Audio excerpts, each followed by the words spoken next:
My sister and I were both adopted from the same orphanage. When we got to choose our paths, she picked a prominent family in Edinburgh City, wealthy, influential, and utterly untouchable. But the heir turned out to be twisted and cruel. He tormented her day in and day out. I chose the unassuming Moss family. They didn't have the fortune or the status of her new family, but they treated me with genuine warmth. In time, their youngest son became a business titan, and he married me, giving me a life filled with more happiness than I'd ever dreamed possible.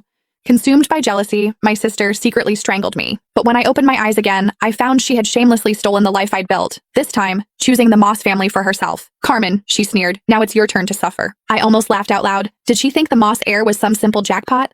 I opened my eyes on the very day my sister Hazel and I were to be chosen for adoption. "I'm very obedient, and I can do all the housework. Please pick me," Hazel simpered, putting on a show of perfect innocence, as she clutched the hand of Brad Moss, the Moss family's youngest son. So, she was a reborn too. "Girl," said a refined woman, her voice cool with confusion. "I thought you said you liked our family." She was Alexander Moreland's mother. The Morelands were the first family of Edenorf's elite, though the heir himself, Alexander, was nowhere to be seen. "I changed my mind," Hazel retorted, shrinking behind Brad as if he were a human shield. "Is that a crime?" Mrs. Moreland's face tightened. "Such a fickle child is unworthy of the Moreland name." Then her gaze softened as she turned to me. "You seem like a good girl. Come with me. We have a son at home you'll like." I simply nodded and took her outstretched hand. A triumphant gleam flashed in Hazel's eyes, as if she'd just won a great victory. But she had no idea. While everyone feared Alexander's eccentricities, I was far more terrified of Brad, a guy as cold and venomous as a snake. In my last life, I had spent years desperately trying to escape his grasp. This time, she had unknowingly done me the biggest favor imaginable. As Mrs. Moreland stepped outside to get the car, Hazel sidled up to me, her eyes full of contempt. "Enjoy your new life, Carmen," she whispered. "This time, you're the one who will suffer."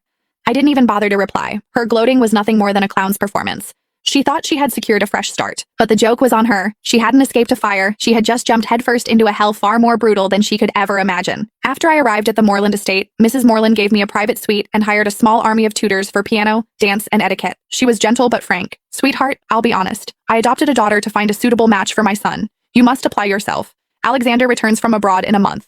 If he takes a liking to you, your future will be secure. Remember, the entire Moreland legacy will be his one day." I knew from my last life that Alexander had felt nothing but disdain for Hazel, and her time here had been miserable. I didn't dare hope the cold, aloof heir would favor me either. I needed my own plan for survival. A month later, the Morelands held a grand ball to welcome Alexander home. The elite of Edenorf were all there, including the Moss family, due to their close business ties. Across the glittering ballroom, Hazel spotted me immediately. Dressed in a virginal white gown, she glided over, her smile as sharp as a knife. "Enjoy the party, Carmen," she whispered. "Tonight will be the most humiliating night of your life." I remembered this banquet well from my last life. It was when she had first met Alexander. He had taken one look at her, frowned in disgust, and told her to get lost in front of everyone. She had shamelessly clung to him, declaring herself his future wife. He had kicked her away without a second thought, but I was reborn too. I knew how her story ended, and I had already charted a different course.